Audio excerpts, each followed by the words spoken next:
రామోజీ సంస్థల అధినేత రామోజీరావు గారు ఈరోజు తెల్లారగట్టిన ఉదయం 4:50 తుది శ్వాస విడిచారు. మనతో పాటు సీరియల్ ఆర్టిస్ట్ కౌశిక్ గారు ఉన్నారు. ఈటీవీ సంస్థలో ఓ 14 సీరియల్ దాకా చేశారు. రామోజీరావు గారికి కౌశిక్ గారితో ఉన్న అనుబంధం ఏంటనేది ఒకసారి అడిగి తెలుసుకుందాం. హలో అండి. ముందుగా రామోజీరావు గారి కుటుంబానికి ప్రగాఢ సానుభూతి తెలియజేస్తున్నానండి. నిజంగా ఈజ్ ఎ లెజెండ్. అంటే అందరికి నేను కిట్టిగాడిగా తెలుసు. 90లో దూరదర్శన్లో కిట్టిగాడిగా, మళ్ళీ నాకు కమర్షియల్గా ఒక బ్రేక్ ఇచ్చిన ఛానల్ ఈటీవీ అండి. 97లో బాపు గారి భాగవతం, రామోజీరావు గారు ప్రొడ్యూసరు. దాని ద్వారా నేను టెలివిజన్కి అడుగు పెట్టాను.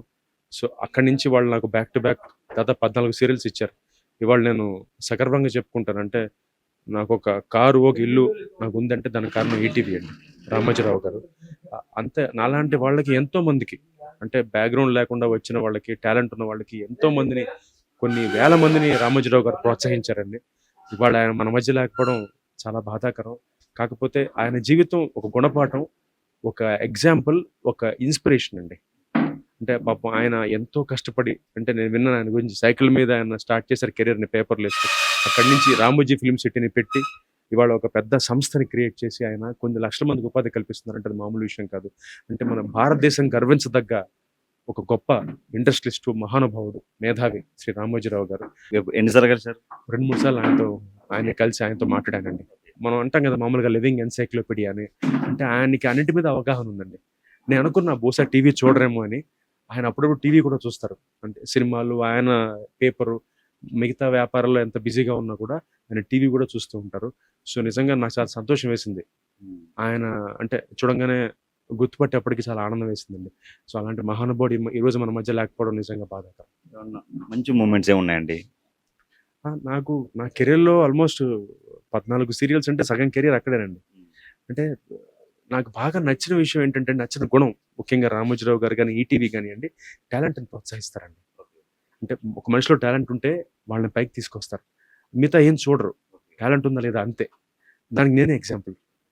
అంటే ఎంతగా ఎంకరేజ్ చేశారంటే ఇవాళ ఎక్కడికి వెళ్ళినా నన్ను గుర్తుపడుతున్నారు కౌశిక్ అంటే, దానికి 100కి 100% ఆ క్రెడిట్ రామోజీరావు గారికి, ఈటీవీకి అండి, ఈనాడు పేపర్కి. అంటే అప్పట్లో మనకి ఇన్ని ఛానల్స్ లేని టైంలోనండి మామూలుగా పేపర్లో వాళ్ళు ఫోటోలు వేసేవాళ్ళు. సాధారణంగా ఈ రోజులో మనకి పేపర్లో ఒక ఫోటో వేయాలంటే 5,000 తీసుకుంటారు, పాస్పోర్ట్ ఫోటో. అలాంటిది 2001, 2002లో నా ఫోటో ఆల్మోస్ట్ డైలీ వసుంధరలో డైలీ బ్యాక్ సైడ్ వచ్చేది. అలౌకికానో, పంజరమనో, ప్రియాంకనో, అగ్నిగుండమనో, గృహప్రవేశమనో, అంటే నేను చేసిన సీరియల్స్ భాగవతమనో, పద్మవ్యూహమనో, అంటే వీటికి సంబంధించిన పోస్టర్స్, టీవీ పోస్టర్స్ అన్నమాట. అలాగే టెలివిజన్ చరిత్రలో ఫస్ట్ టైం టీవీకి కూడా పాటలు స్టార్ట్ చేసింది సుమన్ గారు, రామోజీరావు గారు అబ్బాయి. ఆయనే స్టార్ట్ చేశారు. అంటే టీవీలో కూడా డ్యూయెట్స్ ఉంటాయి, టీవీలో కూడా పాటలు పెట్టచ్చు, ఆయనే స్టార్ట్ చేశారు ఫస్ట్, ఓం ప్రథమం అక్కడ. అలాగే అది కూడా ఈటీవీ స్టార్ట్ అయింది. మనకి అంతరంగాలు, అంటే అందం, ఆ సిరీస్లో ఫస్ట్ స్టార్ట్ అయిందండి. అంటే అలాంటి చాలా వాటికి ఫస్ట్ బీజం వేసింది ఈనాడు రామోజీరావు గారు అండి. రాజమౌళి గారు ఒక ట్వీట్ పెట్టారు. రామోజీరావు గారికి భారతరత్న ఇవ్వాలి, మనం ఆయనకి ఇచ్చి ఇడుగోలు పలికేది భారతరత్న ఇస్తే మనకి మంచిదని చెప్పి ఒకటి. ఖచ్చితంగా అండి, చాలా పెద్ద గొప్ప మాట చెప్పి రాజమౌళి గారు అండి. డెఫినెట్గా భారతరత్న ఇవ్వాలండి ఆయనకి. అంటే ఆయన ఎంతమందికి ఉపాధి కల్పిస్తున్నారు ఇవాళ, ఎంతమంది ఆయన పేరు చెప్పుకుని భోజనం చేస్తున్నారు. ఒక ఫిలిం సిటీ తీసుకుంటానండి, అంటే 2,500 ఎకరాలు ఆల్మోస్ట్ అండి. అంటే ఎంతమందికి ఆయన వల్ల భోజనం చేస్తున్నారు. అలాంటి మనిషిని డెఫినెట్గా మనం గౌరవించుకోవాలి. అది గర్వం, ప్రతి తెలుగువాడు గర్వించదగ్గ విషయం అండి. రామోజీరావు గారికి ఇప్పుడు డెఫినెట్గా భారతరత్న ఇచ్చి ఆయన్ని మనం గౌరవించుకుని, ఆయనకి దక్కే గౌరవం డెఫినెట్గా వెళ్ళి చివరిసారిగా ఆయన్ని దర్శనం చేసుకుంటాం. Thank you.